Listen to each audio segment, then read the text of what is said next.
Sir जो कर्कट रोग उपर कि बर्तमान आसचंती सचेतनता वार्ता करा जाउची कोन सब लोक मान को सचेतन वार्ता आज्ञा जाउची। प्रथमे आपण समस्त को नमस्कार, कोळीदावासी को मध्य मोर नमस्कार। से मते सुजोग भी देइचंती, डाकी भी चंती। कारण होची आमे कर्कट रोग विषय सचेतनता करिवा।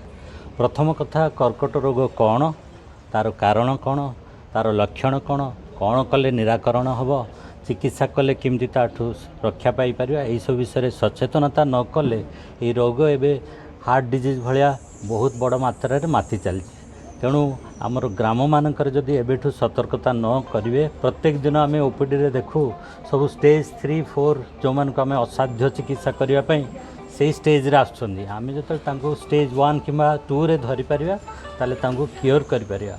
प्रथम आजिर मोर संवाद जणाइवा कथा जे कर्कट रोग हेले मध्य आउ गोटे रोग परीक्षा ताकू चिकित्सा करी हबो। प्रथम स्टेज रे ताकू जदि आमे धरि पारले ताले क्योर हो जिवो।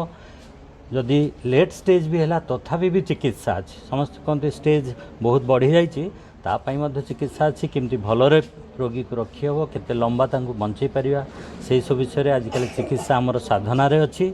से चिकित्सा पई आमर सरकारी हॉस्पिटल मध्य सबआडे अच्छी। एम्स रु आसी मु कहि जे एम्स रे सुविधा अच्छी। आज ये रोगर चिकित्सा जदि अमेरिका इंग्लैंड भाया जगह जमती हो पारुची आम ओडिशार मध्य हो पारुची, किंतु सचेतनतार अभाव। तेणु ये जगह आम उपकूल भोगराई हो बालेश्वर हो जिते शिक्षित रहिले मध्य ये जगह स्टेज 3, 4 एडवांस स्टेज आसुँच। कहीं प्रथम समस्ते भावती ये कर्कट रोग केवे मते हब ना, मते आउ क्या हो पारे, किंतु एटा क्या भी हो पारे, कौ बयस हो पारे, छोट पिला ठू आरंभ कर 80 वर्ष वयस्क लोक होची समस्त हो पारे।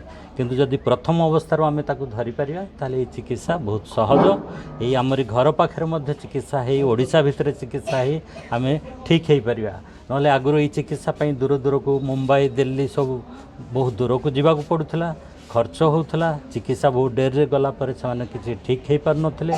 तेणु आमे कहीं तार सुविधा न नवा, आमे कहीं तार सतर्कता अवलंबन न करिवा, आमे कहीं न जानिबा तार कारण कौन, तार लक्षण कौन, आ प्रथम कहीं चिकित्सा न करिवा। एइथपाई कि आमे मु चाहूछि जे प्रत्येक ग्राम रे प्रत्येक पंचायत रे ये भावनाटा जागू, समस्ते सतर्क हुंतु। कर्कट रोग आउ गोटे ज्वर, काश, थंडा ज्वर परीक्षा ताकू आम चिकित्सा करिपारिबा।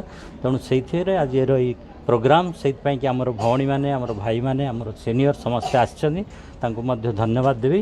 ये वार्ता देवार उद्देश्य होची से निरोग रुहंतु, स्वास्थ्यवान रुहंतु, समाज भल तैयारी होई थाउ। स्वास्थ्यवान रहिले ही आगु को समाज गढ़िब, एटा ही मोर संदेश समस्त पाई। धन्यवाद।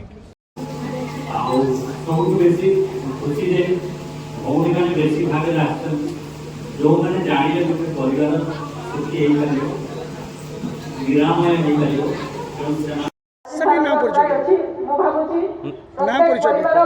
मु कुळीदा नडाल उपरा विद्यालय प्रधान शिक्षक भाव कार्य करुँच। मोर नाम श्रीजुक्त लक्ष्मीधर माझी। आज्ञा बहुत खुशी अच्छी, जेहेतु यहाँ माँ मंगला फाउंडेशन तरफ आयोजन कर समस्त आयोजक मानक बहुत बहुत धन्यवाद। आम बहुत परिश्रम करी आज ये विद्यालय रे आम ये कर्कट रोग सचेतनता शिविर अनुष्ठित करुवार आम बहुत खुशी। एवं आपणकर भुवनेश्वर जो आसी कर्कट रोग विशेषज्ञ शरद सार महाशय से आम बहुत खुशी। एवं से होउछन्ति आम निज अंचल लोक, तेणु आम से बहुत गर्वित अच्छु।